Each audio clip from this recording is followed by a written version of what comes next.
வணக்கம் எல்லாருக்கும். என் பேரு சௌந்தர்யா லக்ஷ்மி நாராயணன் அண்ட் நீங்க பார்த்துட்டு இருக்கிறது Grow Tamil YouTube channel. So காணொலிக்குள்ள போறதுக்கு முன்னாடி மறக்காம நம்ம சேனலுக்கு சப்ஸ்கிரைப் பண்ணிருங்க, பெல் ஐக்கனை கிளிக் பண்ணிட்டு இந்த வீடியோ ஃபர்ஸ்ட் லைக் பண்ணிருங்க.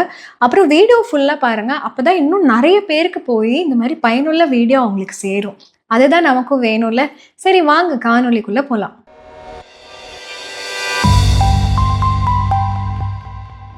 டிஃபென்ஸ் துறை மறுபடியும் ஹெட்லைன் பண்ணிட்டு இருக்கு. ஆனா இந்த டைம் ஒரு ட்விஸ்டோட.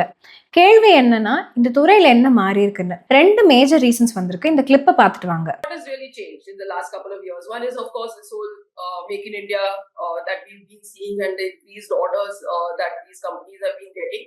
And also the fact that the way geopolitics has played out, not just globally, but even for us as a country over the last 4 or 5 years has definitely put this sector in the spotlight. Facts பார்த்தோம்னா ministry outlay FY26ல 6.8 lakh crore, ரஃபா 10% year on year growth. இதுல 1.8 lakh crore வந்து capital மாடர்னைசேஷனுக்கு, 1.12 lakh crore வந்து domestic procurement, அதாவது direct டெயில்விண்ட் இந்தியாவுடைய defence நிறுவனங்களுக்கு. இந்தியாவோட டிஃபென்ஸ் ப்ரொடக்ஷன் FY25ல மட்டும் 1.5 lakh crores, இது record high 18% year on year growth கொடுத்திருக்கு. இதுல எக்ஸ்போர்ட்ஸ் மட்டுமே 23,600 crores, 12% year on year growth வந்து இருந்திருக்கு. ஆனா சில பங்குகள் இந்த இடத்துலயும் கரெக்ஷன்ஸ் பார்த்திருக்கு. மெயினா valuation fatigue, sky high expectations, அப்புறம் ப்ராஃபிட் புக்கிங் பண்ணதுனாலையும் ப்ராடர் மார்க்கெட் வாலட்டிலிட்டினாலையும். இன்னைக்கு நம்ம காணொலியில 3 டிஃபென்ஸ் பங்குகளை பார்க்க போறோம். எதெல்லாம் 30% மேல கரெக்டா இருக்கு, பட் பிசினஸ் growth வந்து இன்டாக்டா இருந்திருக்கு. அதுதான் முதல் நிறுவனம் என்ன அப்படின்னு பாத்தீங்கன்னா, Garden Reach Ship Builders and Engineers. இந்த ஸ்டாக் வந்து all time high 3,538 rupees June 2025ல பண்ணுச்சு. அதுக்கப்புறம் பிரைஸ் வந்து 30% கரெக்டா இருக்கு. வேல்யூவேஷன் கண்டெக்ஸ்ட்ல ஸ்டாக்கோட ஹிஸ்டாரிக்கல் PEG 1.09. கடந்த 3 வருடமா சேல்ஸ் ஏஜா ப்ராஃபிட் ஏஜா ரெண்டுமே 42% பக்கம் இருக்கு. ரெவென்யூ எக்ஸ்பான்ஷன் பார்த்தோம்னா, கம்பெனி வந்து outsource non core labour intensive work, அதாவது கேபிளிங், பிளப்பிங், அதுக்கப்புறம் high margin design, project management ஆக்டிவிட்டீஸ்லாம் இன்ஹவுஸாக பண்ணுறாங்க. அதனால ஆப்ரேட்டிங் மார்ஜின்ஸ் வந்து எக்ஸ்பேண்ட் ஆயிருக்கு 8.3% last 2 years. Net profit margin வந்து 10.4% இருக்கு. Other income contribution to net profit 64%. And இந்த டிபெண்டன்சி கிராஜுவலாக ரெடியூஸ் ஆகுது. இது வந்து 89 இருந்தது FY23ல. TTM பேசிஸ்ல other income to profit ratio கம்மியாக இருக்கு 53%. நிறுவனம் என்ன பண்றாங்கன்னு பார்த்தோம்னா, கார்டன் ரீச் வந்து ஒரு பிரீமியர் இந்தியன் ஷிப் பில்டிங் நிறுவனமா இருக்காங்க. மினிஸ்ட்ரி ஆஃப் டிஃபென்ஸ் கீழே வராங்க. இந்த நிறுவனம் வந்து ஒரு பிளாட்ஃபார்ம் இன்டெகிரேட்டரா இருக்காங்க. டிசைன் அப்புறம் பில்ட் பண்றாங்க. ஃப்ரண்ட்லைன் வார்ஷிப், ஸ்பெஷலைஸ் ரிசர்ச்சும் பண்ணிட்டு இருக்காங்க. கமர்ஷியல் வெசலும் பண்ணிட்டு இருக்காங்க. பிரைமரி கிளையண்ட் வந்து Indian navy, Indian cost card தான். அண்ட் கம்பெனி வந்து டிஃபென்ஸ் ப்ரொடக்ஷன்ல வந்து எக்ஸம்ஷன் அவங்களுக்கு இருக்கு. செக்மெண்ட் வந்து கவர்மெண்ட் வந்து கொடுத்துருக்காங்க. சரிங்களா, கிரானுலர் செக்மெண்ட் டிஸ்க்ளோசர் வந்து லிமிடெட் தான். நம்ம செப்டம்பர் 25 பார்த்தோம்னா நம்பர்ஸ்ல சேல்ஸ் 45% அதிகமாயிருக்கு, 1,677 crores. எக்ஸ்பென்ஸ் 40% அதிகமாயிருக்கு. ஆப்ரேட்டிங் லெவரேஜ் காட்டுது. கீ க்ரோத் டிரைவர் வந்து ப்ராஜெக்ட் எக்ஸிக்யூட் பண்ணது T-17 ஆல்ஃபா ஃப்ரிகேட் லெட் பண்ணதான். ஃபர்ஸ்ட் ஷிப் டெலிவர் பண்ணிக்காங்க ஷெட்யூல்ல. And second one high revenue installation and trial ஃபேஸ்க்குள்ள போயிருக்கு. காஸ்ட் ஆஃப் மெட்டீரியல் 16% கம்மியா இருக்கு. ஏன்னா ஹெவி எக்யூப்மெண்ட் ப்ரொக்யூர்மெண்ட் வந்து லார்ஜா கம்ப்ளீட் ஆயிடுச்சு. அண்ட் ப்ராஜெக்ட் வந்து லேபர் இன்டென்சிவ்ல இருந்து இன்டெகிரேஷன் ஃபேஸ்க்குள்ள உள்ள போனதுனால தான். இந்த இம்பாக்ட் கிளியரா நம்ம 1 year ஆப்ரேட்டிங் மார்ஜின்ல பார்க்கலாம். 335 BPS எக்ஸ்பேண்ட் ஆயிருக்கு 9.3%. ஆப்ரேட்டிங் ப்ராஃபிட் 126% அதிகமாயிருக்கு 156 crores. நெட் ப்ராஃபிட் 57% அதிகமாயிருக்கு 154 crores. அண்ட் NPM வந்து 9.2% ரீச் ஆயிருக்கு. அதர் இன்கம் ஷேர் நெட் ப்ராஃபிட்ல வந்து 76ல இருந்து 45% கம்மியா இருக்கு. growth அவுட்லுக் பார்த்தோம்னா, மேனேஜ்மெண்ட் வந்து near term revenue profit growth வந்து 25 to 30% இருக்கும் அப்படின்னு சொல்றாங்க. இது எது பேக் பண்ணதுன்னா 20,206 crore order book Q2 FY26 படி. இது 12x இருக்கு இந்த குவார்ட்டரோட ரெவென்யூவை விட. இந்த பைப்லைன் என்னெல்லாம் இருக்குன்னா, RFP-யோட 18 coast guard small passenger vehicles, 5 navy survey vessels, அப்புறம் மல்டி பர்பஸ் வெசல்ஸ், ரஃபா 8,700 crore ஆப்பர்ச்சுனிட்டி இருக்கு. சில பிட்ஸும் வந்து ஆல்ரெடி இவங்க சப்மிட் பண்ணியிருக்காங்க. அது மட்டும் இல்லாம புது ப்ராஜெக்டும் இருக்கு. நியூ கிளாஸ் ஆஃப் வார்ஷிப், இது பேர் வந்து நெக்ஸ்ட் ஜென்ரேஷன் கார்வெட் NGC. 30,000 கோடி சைஸ். சரிங்களா, ஆம்பிஷன் வந்து ஆர்டர் புக்கு 50,000 கோடியா அதிகமாக்கணும் FY26ல. இது ஆல்மோஸ்ட் 10x FY25யோட ரெவென்யூவா இருக்கும் அப்படிங்கறது அந்த நிறுவனத்தோட ஆம்பிஷன். கெபாசிட்டி எக்ஸ்பான்ஷனும் பண்ணிட்டு இருக்காங்க. கன்கரண்டா ஷிப் பில்டிங் வந்து 24ல இருந்து 28 ஷிப்ஸா அதிகமா இருக்கு. 32 ஷிப்ஸா 2026லயும் 40 ஐடியா அடுத்த 4 வருடங்களையும் அதிகம் பண்ணலான்னு இருக்காங்க. கம்பெனியோட டெப்ட் சர்வீஸ் கவரேஜ் ரேஷியோ வந்து 3x to 27x ஆயிருக்கு. பிகாஸ் H1 FY25ல கம்பெனி வந்து ஓவர் டிராஃப்ட் 54.5 crore ரீபே பண்ணிட்டாங்க. அப்புறம் H1 FY26ல 0.1 crore தான் ரீபே பண்ணிருக்காங்க. டெட் சர்வீசிங் நியர்லி முடிஞ்சது. ரிட்டர்ன் அண்ட் வேல்யூஷன் பார்த்தோம்னா ROA ரிலேட்டிவா லோவா இருக்கு. ஸ்டாக் வந்து higher PE Mazagon dock ship builders விட இருக்கு. ஆனா மசகானோட சேல்ஸ் அண்ட் மார்ஜின் வந்து ஆல்மோஸ்ட் டபுளா இருந்தாலும் கேஷ் ஃப்ளோ வந்து வாலடைலா இருக்கு. இன்வென்ட்ரி வந்து ஹெவி எக்ஸிகியூஷன், அப்புறம் ப்ராஜெக்ட் பேஸ் ஒர்க்கிங் கேபிட்டல் வந்து கேஷ் ஃப்ரம் ஆப்ரேஷன்ஸ் நல்லாவே ஃபிளக்சுவேட் பண்ணலாம். ரிலேட்டட் டு நெட் ப்ராஃபிட் நம்ம பார்த்தோம்னா இதனால கேஷ் கன்வர்ஷன் சைக்கிள் வந்து அஃபெக்ட் ஆகும். ரிஸ்க் படி பார்த்தோம்னா கேஷ் ஃப்ளோ கன்வர்ஷன் வாலடைல். FY25ல PAT 527 crore, but operating cash flow வந்து வெறும் 16 crores தான். கிளியரா என்ன காட்டுதுன்னா ஹை ஒர்க்கிங் கேபிட்டல் இன்டென்சிட்டி இருக்கிற ஒரு நிறுவனம், இன்வென்ட்ரி பில்டப் ஆகுது, other assets and liabilities swing இருக்கு. ஸோ கேஷ் ஃப்ளோ அன்ஸ்டேபிளா இருக்குன்னு. எக்ஸிகியூஷன் ரிஸ்க் வந்து எப்பவுமே இருக்கு. மெயினா லார்ஜ் ஆர்டர் புக், அதுக்கப்புறம் கேஷ்லைசேஷன் வந்து பிக்கஸ்ட் வேரியபிள்ஸா இருக்கும் நம்ம முன்னாடி போக போக. அடுத்ததா பார்க்க போற நிறுவனம் வந்து அப்போலோ மைக்ரோ சிஸ்டம்ஸ். இந்த ஸ்டாக் வந்து all time high 354 rupees September 2025ல பண்ணுச்சு. அதுக்கப்புறம் 30% கரெக்ட் ஆயிருக்கு. PEG வந்து 1.81. கடந்த 3 வருடமா கம்பெனி வந்து 32% சேல்ஸ் CAGR-உம் 57% ப்ராஃபிட் CAGR-உம் கொடுத்திருக்கு. மார்ஜின் இம்ப்ரூவ்மெண்ட்டும் நடந்திருக்கு. பிக்கஸ்ட் டிரைவர் வந்து என்னன்னு பார்க்கலாம். கம்பெனி வந்து டெவலப்மெண்ட் ஃபேஸ்ல இருந்து வெளியே வராங்க அண்ட் ப்ரொடக்ஷன் ஃபேஸ்க்குள்ள போறாங்க. டெவலப்மெண்ட் ஃபேஸ்ல ஃபோக்கஸ் வந்து டிசைன் பண்றது, ப்ரோட்டோடைப் பண்றது, டெஸ்ட் பண்றது, இதெல்லாம் கொஞ்சம் டைம் கன்சியூமிங் அண்ட் லோவர் மார்ஜினாவும் இருந்தது. ப்ரொடக்ஷன் ஃபேஸ்ல என்ன அப்படின்னு பாத்தீங்கன்னா ப்ராடக்ட்ஸ் வந்து குவாலிஃபை ஆயிரும். ஸோ கம்பெனி என்ன பண்ணுவாங்கன்னா சீரியல் ப்ரொடக்ஷன் ஸ்டார்ட் பண்ணிடுவாங்க. அதனால ஆப்ரேட்டிங் லெவரேஜ் ஸ்கேல் வந்து நல்ல ப்ராஃபிட் மார்ஜின் கொடுக்க வாய்ப்பு இருக்கு. டிசைன் அண்ட் ப்ரோட்டோடைப்பிங் அப்புறம் சீரியல் ப்ரொடக்ஷனுக்குள்ள போகும்போது மார்ஜின்ஸ் நேச்சுரலாவே ஜாஸ்தி ஆகும் ஒரு நிறுவனத்துக்கு. அந்த மாதிரி தான் கம்பெனி என்னன்னு புரிஞ்சுக்கலாம். அப்போலோ மைக்ரோ சிஸ்டம் வந்து electronic and electro mechanical systems, defence, space and ஏரோஸ்பேஸ்ல வந்து மேனுஃபேக்சர் பண்றாங்க. ஏர்லியரா டிசைன் அண்ட் டெவலப்மெண்ட் பார்ட்னரா இருந்தாங்க. பட் இப்போ வந்து ஃபுல் ஸ்கேல் வெப்பன் தயாரிப்பாளராக அந்த நிறுவனம் மாறிட்டாங்க. வெறும் சப்சிஸ்டம் கொடுக்கறது மட்டும் கிடையாது, பட் கம்ப்ளீட் வெப்பன் பிளாட்ஃபார்மே வந்து கொடுக்குற மாதிரி இவங்க டெவலப் ஆயிட்டாங்க. எக்ஸாக்டா வெர்டிகல் வைஸ் பிரேக்கப் ரெவென்யூ பார்த்தோம்னா பெருசா டிஸ்க்ளோஸ் பண்ணப்படல.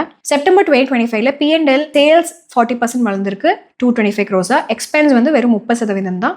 ஸோ ஸ்ட்ராங் ஆப்ரேட்டிங் லெவரேஜை இது காட்டுது. மேனேஜ்மெண்ட் வந்து இந்த பெர்ஃபார்மன்ஸ் வந்து நல்லா எக்ஸிக்யூட் பண்ணிக்காங்க, நல்ல ப்ராடக்ட் மிக்ஸ் இருக்கு, அதனால தான் சொல்லியிருக்காங்க. ரா மெட்டீரியல் காஸ்ட் இன்க்ரீஸ் ஆயிருந்தாலும் இன்வென்ட்ரி ரிலீஸ் பண்ணது, அதுக்கப்புறம் கண்ட்ரோல்ட் எம்ப்ளாயி காஸ்ட் வந்து மார்ஜின் தான் சப்போர்ட் பண்ணிருக்கு. ஆப்ரேட்டிங் ப்ராஃபிட் 1 yearல OPM 572 BPS எக்ஸ்பேண்ட் ஆயிருக்கு, 26.2%. ஆப்ரேட்டிங் ப்ராஃபிட் 79% அதிகமாயிருக்கு, 59 crores. ஆப்ரேட்டிங் ஸ்ட்ரென்த்னால நெட் ப்ராஃபிட் 88% year-on-year அதிகமாயிருக்கு, 30 crores. அண்ட் NPM வந்து 13.3% அதிகமாயிருக்கு. growth outlook பார்த்தோம்னா மேனேஜ்மெண்ட் வந்து 45 to 50% standalone revenue CAGR FY26-27ல சொல்லியிருக்காங்க. ஐடியல் எக்ஸ்ப்ளோசிவ் வந்து கன்சாலிடேட் பண்ணிருக்காங்க. இது அப்போலோ மைக்ரோ சிஸ்டம் ரீசெண்டா அக்வயர் பண்ண ஹோலி ஓன் சப்சிடரி. அதோட கன்சாலிடேட் ரெவன்யூ FY26ல வந்து நியரா டபுள் ஆகுங்கிறாங்க.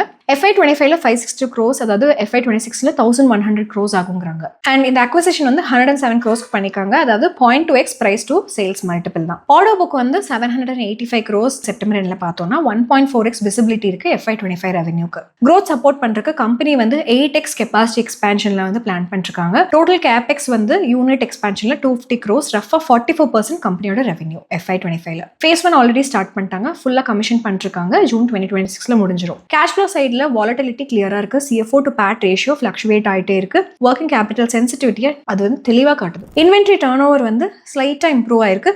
பட் இன்வென்ட்ரி லெவல்ஸ் வந்து ரொம்பவே ஹையா இருக்கு, ஸ்ட்ராட்டஜிக்காக ஸ்டாக் பண்றதுனால.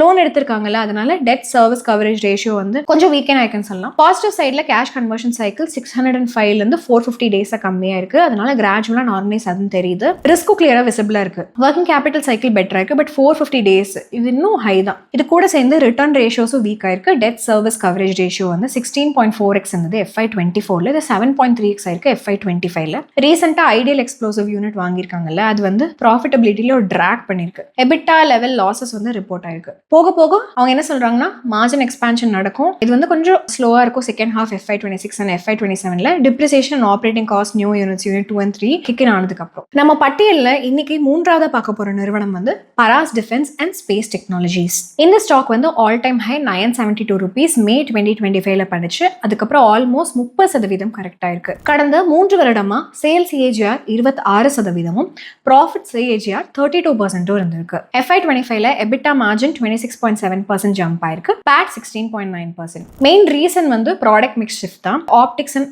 ஆப்ட்ரானிக் செக்மெண்ட்ல ஒரு இன்க்ரீஸ் தான். இந்த செக்மெண்ட் ஹை மார்ஜின் இருக்கிறது. அவங்க சோல் பிளேயரா இருக்காங்க ஏஷியா பசிபிக் ரீஜன்ல, அதனால பிரைசிங் பவரும் இருக்கு, மார்ஜினும் ஸ்ட்ராங்கா இருக்கு. வேல்யூஷன் சைட்ல ஸ்டாக் வந்து 78x PE இருக்கு, close to median of around 83x. PEG 2.45 quite எலிவேட்டடா இருக்கு. அதாவது growth expectations வந்து லார்ஜா பிரைஸ் இன் பட்டிருக்குன்னு அர்த்தம். கம்பெனி என்ன பண்றாங்கன்னு தெரிஞ்சுக்கலாம். Paras defence and space technology engineering போட்டியாளராக இருக்காங்க. இந்தியாவுடைய டிஃபென்ஸ் அண்ட் ஸ்பேஸ் ஈகோ சிஸ்டம்ல எண்ட் டு எண்ட் சொல்யூஷன்ஸ் கொடுத்துட்டு இருக்காங்க.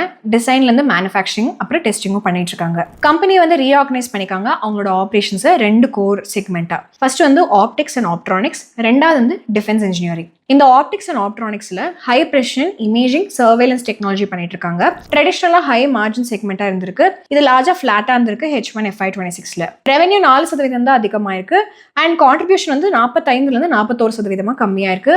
மார்ஜினும் 56% 50% கம்ப்ரஸ் ஆயிருக்கு. ஸோ அப்சல்யூட் செக்மெண்ட் ப்ராஃபிட்ல வந்து டிக்ளைன் இருக்கு. அண்ட் growth வந்து டிஃபென்ஸ் இன்ஜினியரிங் தான் கொடுத்திருக்கு. ரெவென்யூ 27% வளர்ந்திருக்கு. ஷேர் வந்து 54 to 59% அதிகமாயிருக்கு. செப்டம்பர் 25ல PNLல சேல்ஸ் வந்து 22% வளர்ந்திருக்கு 106 crore. கோர் growth டிரைவர் வந்து டிஃபென்ஸ் இன்ஜினியரிங் செக்மெண்ட் தான். 41% இயர் ஆன் இயர் ரெவென்யூ அதிகமாயிருக்கு. 64% டோட்டல் சேல்ஸ்க்கு கான்ட்ரிபியூட் பண்ணிருக்கு. எக்ஸ்பென்ஸ் 19% தான் அதிகமாயிருக்கு. நம்ம வந்து காஸ்ட் சைடில் பார்த்தோம்னா ரா மெட்டீரியல் ப்ராடா வந்து சேல்ஸ் கூட அலைன் ஆயிருக்கு and purchases of trade goods வந்து 5% தான் அதிகமாயிருக்கு. அதாவது ஹையர் இன்ஹவுஸ் வேல்யூ எடிஷன் இவங்க பண்றாங்கன்னு அர்த்தம். இந்த எக்ஸிகியூஷனால டைரக்ட் இம்பாக்ட் இருக்கு ப்ராஃபிட்டபிலிட்டியில. 1 இயர்ல ஆப்ரேட்டிங் ப்ராஃபிட் 30% வளர்ந்திருக்கு. OPM வந்து 186 BPS 28.3% எக்ஸ்பேண்ட் ஆயிருக்கு. அதே சமயத்தில் நெட் ப்ராஃபிட் 46% அதிகமாயிருக்கு 19 crores. NPM 298 BPS இம்ப்ரூவ் ஆயிருக்கு 17.9%. growth அவுட்லுக் ஸ்ட்ராங்கா இருக்கு. மேனேஜ்மெண்ட் 40% ரெவென்யூ growth FY26ல இருக்கும்னு சொல்றாங்க. டார்கெட் வந்து எபிட்டா மார்ஜின் 27%. இது கிளியர் ரெக்கவரி சிக்னல் ஒரு 20% டிப் FY24 அப்புறம் காட்டுது. மார்ஜின் இம்ப்ரூவ்மெண்ட் எதனால வருதுன்னா higher share of high margin optics and optronic system. முன்னாடியே சொன்ன மாதிரி தான் இவங்களோட ஷேர் ஆர்டர் புக்ல இருக்கிறதுனால தான். ஆர்டர் புக் அப்ராக்சிமேட்டா 930 crores மார்ச் 2025 படி 2.5x FY25 ரெவென்யூவா இருக்கு. Order book to bill ratio, அதாவது நியூ ஆர்டர் எவ்வளவு ரிசீவ் ஆகுது டு ஆர்டர்ஸ் பில்ட் பார்த்தோம்னா கண்டினியூஸா இன்க்ரீஸ் ஆயிருக்கு கடந்த 4 வருடமா. அடிஷனலா இது கூட சேர்ந்து 2000 to 3000 crores ஒரு பிட் ஐடென்டிஃபை பண்ணிக்காங்க. நெக்ஸ்ட் 18 to 24 மந்த்ஸ்ல 5.5 to 8x கரண்ட் ஆனுவல் ரெவென்யூவா இருக்கும். அக்ரெசிவ் growth இன்டென்ட் வந்து கிளியரா விசிபிளா இருக்கு. கேஷ் கன்வர்ஷன் வாலடைலா தான் இருந்திருக்கு. மெயினா ஒர்க்கிங் கேபிட்டல் ஸ்விங்னால CFO to PAT ratio fluctuate ஆயிட்டே இருந்திருக்கு. CFO வந்து நெகட்டிவ் கூட ஆயிருக்கு FY24ல பார்த்தோம்னா. ஒர்க்கிங் கேபிட்டலோட இண்டிகேட்டர்ஸ் பார்க்கலாம், அப்பதான் பிக்சர் கிளியரா தெரியும். இன்வென்ட்ரி டர்ன் ஓவர் பார்த்தோம்னா FY24ல டிப் இருக்கு, FY25ல ரிகவர் ஆயிருக்கு. ஃபாஸ்டா இன்வென்ட்ரி மூவ்மெண்ட் நடக்குது. பட் FY23 விட ஸ்லோவா தான் இருக்கு. ஃபிக்ஸ்ட் அசெட் டர்ன் ஓவர் பார்த்தோம்னா FY25ல இம்ப்ரூவ் ஆயிருக்கு. அசெட் பெட்டரா யூட்டிலைஸ் பண்றாங்க. ஹை சேல்ஸ் எஃபிஷியன்சி இருக்குன்னு காட்டுது. ரிஸ்க் பார்த்தோம்னா ஆப்டிக்ஸ் growth வந்து ஸ்லோ டவுன் ஆனதுதான். ரைட் நோ growth இந்த high margin optics and optronic செக்மெண்ட்ல ரொம்ப ஸ்டாக்னண்டா இருக்கு. Q2 FY26ல ரெவென்யூ வந்து ஆல்மோஸ்ட் ஃபிளாட்டா இருந்திருக்கு. மெயினா கான்ட்ரிபியூஷன் அண்ட் மிக்ஸ்னால தான். இந்த டில்டட் growth வந்து டிஃபென்ஸ் இன்ஜினியரிங் இருந்தது. அதுக்கப்புறம் ஆப்டிக்ஸ் ரெக்கவர் ஆல ரிவைவ் ஆலனா எபிட்டா மார்ஜின்ஸ் ஸ்லிப் ஆற வாய்ப்பு இருக்கு. கிளைண்ட் கான்சன்ட்ரேஷன் ஒரு ஃபேக்டர். FY26ல டாப் 3 கஸ்டமர்ஸ் மட்டுமே 67% ரெவென்யூ கொடுத்திருக்காங்க. இது கூட சேர்ந்து ஒர்க்கிங் கேபிட்டல் இன்டென்சிட்டியும் ரொம்பவே ரிஸ்கியா இருக்கு. ஹை இன்வென்ட்ரி அப்புறம் ரிசீவபிள்ஸ் வந்து ப்ரெஷர் வந்து போட்டுட்டே இருக்கும் கேஷ் ஃப்ளோ அப்புறம் ஸ்கேலபிலிட்டியில. ஸோ இதுதாங்க அந்த 3 நிறுவனங்களுடைய பிரேக் டவுன் நம்ம பார்த்திருக்கோம். இந்த பங்குல நீங்க இதை சூஸ் பண்ணுவீங்கன்னு கமெண்ட் செக்ஷன்ல சொல்லிருங்க. நம்ம இன்னைக்கு டிஸ்கஸ் பண்ண எல்லா விஷயமே பை ஆர் செல் ரெக்கமெண்டேஷன் கிடையவே கிடையாது. இது உங்களோட எஜுகேஷன் பர்பஸ்க்காக தான். இன்னும் ஒரு அருமையான வீடியோல நம்ம எல்லாரும் சந்திக்கலாம். அது வரைக்கும் நன்றி, வணக்கம்.